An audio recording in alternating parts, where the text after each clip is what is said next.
अस्सलाम वालेकुम गाइस, उम्मीद करता हूँ कि आप सब लोग खैरियत से होंगे। गाइस, इससे जो पहली वीडियो है उसमें हमने the return of the native जो नावल है जो थॉमस हार्डी ने लिखा है उसकी जो समरी है वो रीड की थी।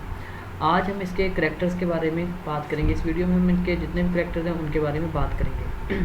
सबसे पहले हमारे पास है Clym Yeobright. Clym Yeobright is basically the hero of this novel. The native of this Lime Geobright, the native of the novel title Lime is the son of Mrs. Geobright and the cousin of Thomas Geobright. मतलब कि वो ना सिर्फ Mrs जियोब्राइट है उनका बेटा है बल्कि थॉमस जियोब्राइट है उसका कज़न है।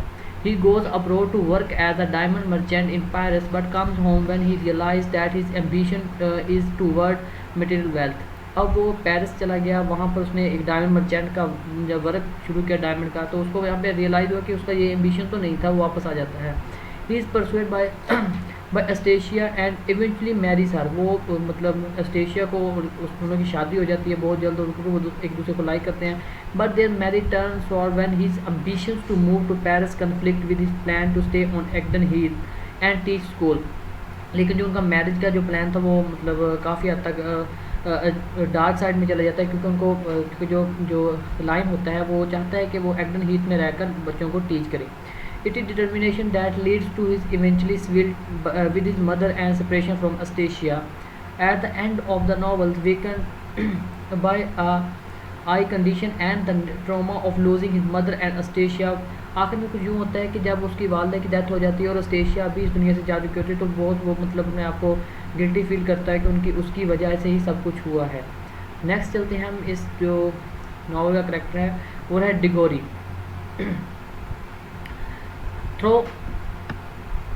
Throughout most of the novel, Van works as semi-nomadic rattleman. He travels throughout the region selling the dye of that farmers used to mark in their sheep. अब ये बंदा क्या करता था, डिगोरी जो आदमी है ये करता है कि हम कुछ यूँ है कि ये फार्मर्स के लिए ना अपनी वो वर्क करता है।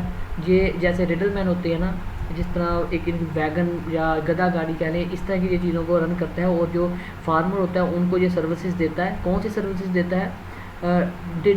Selling the dye that farmers use to mark their sheep. कि जो अक्सर जो फार्मर होते हैं वो अपने बेड़ों के ऊपर या अपने जानवरों के ऊपर मुख्तलिफ किस्म का रंग लगा देते हैं, निशान लगा देते हैं, तो ये डाई उनको मुहैया करता होता है। नेक्स्ट हमारे पास कैरेक्टर है एस्टेशिया।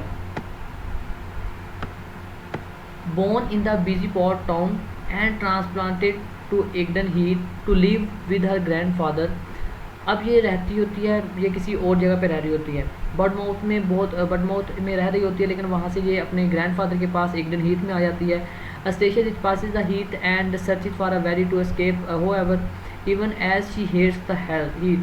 अब वो क्या कहती है, वो इस हीथ नामी जो जगह है एडगन हीथ, इससे भागना चाहती है और वो कोई ना कोई इसके मतलब कोई ना कोई रास्ता तलाश करती है। Eustacia seems in her deep rooting passion to be a part of its wild nature. वो विल्ड नेचर का हिस्सा बनना चाहती है। She has an enormous relationship with Diamond Wildeve. तो वो डायमंड विल्डीप के साथ उनका एक मतलब रिलेशनशिप होता है। But enters into a tragic marriage with Clym Yeobright. लेकिन बाद में उसकी शादी लाइम जियोब्राइट से हो जाती है। When she realising that he is the more interesting and urbane of the two man. और जब वो इसको रियलाइज़ होता है वो उससे शादी इसलिए करती है क्योंकि वो एक डायमंड मर्चेंट था, तो समझती है कि ये उसको अच्छी लाइफ दे सकता है, तो उसने उससे शादी कर ली। नेक्स्ट कैरेक्टर है हमारे पास डायमंड बलदेव, लोकल इनकीपर। ये इनकीपर का जो होता है वो वहाँ पे जो निगरान होता है वहाँ पे अपनी सर्विसेज देता है। Diamond is described as a lady killer. At the start of the novel, he puts his offered marriage to Thomson Geobright in order to pursue a relationship with the woman he truly wants. अब वो क्या करता है कि शुरू में वो Thompson से शादी करना चाहता होता है, लेकिन ये वही बंदा है जो जानबूझकर शादी के जो कागजात होते हैं उसमें जानबूझ गड़बड़ी पैदा कर रहा है ताकि उनकी शादी ना हो। Thompson and has a daughter with her. He drowns at the end of the novel just before making an escape with Stacia. He is interested throughout in possession rather than love. Next character है हमारे पास Thomasin Yeobright. Clym Yeobright cousin and Mrs Yeobright niece. अब ये lime की तो cousin है, जो इस स्टोरी का हीरो उसकी कज़न है, और जो मिसिज जियोब्राइट है जो कि लाइम की वालदा है उसकी ये भतीजी है। Thomasin is an innocent and good hearted if someone weak woman. ये एक बहुत अच्छे नेचर की मालिक है एट द एंड इसकी शादी क्या नाम है डिगोरी से हो जाती है। नेक्स्ट है हमारे पास Mrs योब्राइट।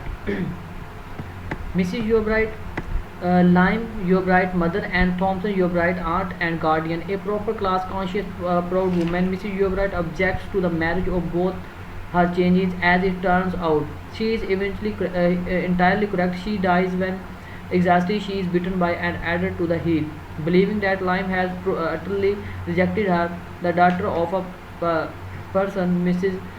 Yobright considered herself and is conscientious and considered of a higher class than the local levels. अब ये मिसिज जो थॉमस हैं उनकी ये नीस उनकी ये गार्डियन भी हैं और उनकी आंट भी हैं। तो दूसरा जो लाइम जो ब्राइट उनकी वालदा है, ये इनको बहुत ज़्यादा दुख होता है जब इनको ये न्यूज़ पहुंचती है कि जो उनका बेटा है उसकी जो वाइफ है वो किसी और के साथ इंडल्ज हो रही है, मतलब किसी और के साथ लव अफेयर चला रही है। तो ये जब उनको बताने जाती है तो रास्ते में उनको एक सांप काट लेता है तो उसकी डेथ हो जाती है। नेक्स्ट है हमारे पास character Christian Cantle, an awkward superstitious young man who works for Mrs Yeobright. ये मिसिज योब्राइट के लिए काम करता है। Christian provides comic relief throughout the novel with his declares over certain that he will never marry and is pretty obvious. He feels in his mission to bring Thomas her inheritance. अब इसने बहुत ज़्यादा कोशिश की। ये वही बंदा है जिसको जो कि मिसिज योब्राइट के साथ काम करता है। इसने क्या किया, इसने जब मिसिज योब्राइट ने इसको कुछ पैसे दिए थे कि वो जाकर लाइम को दे दे, तो इसने लाइम की जो है बलदेव को दे दिए थे। नेक्स्ट करेक्टर है हमारे पास कैप्टन वे, अस्टेशिया ग्रैंडफादर। ये अस्टेशिया का ग्रैंडफादर है जो जिसके पास आकर अस्टेशिया रह रही होती है। नेक्स्ट है हमारे पास Johnny Nonsuch the son of Susan Nonsuch. The boy has a knack of being in the right place in the right time. He reports Astacia and Damon Baldev tries to Diggory when, and also the one who tells Lime Yobright of his mother. और ये वो बंदा है जो Mrs योब्राइट को जाकर बताता है कि अपने उसे जो बहू होती है या अपने जो उसके जो बेटे की वाइफ होती है उसके बारे में बताता है, वो बलदेव के बारे में जाकर न्यूज़ देता है।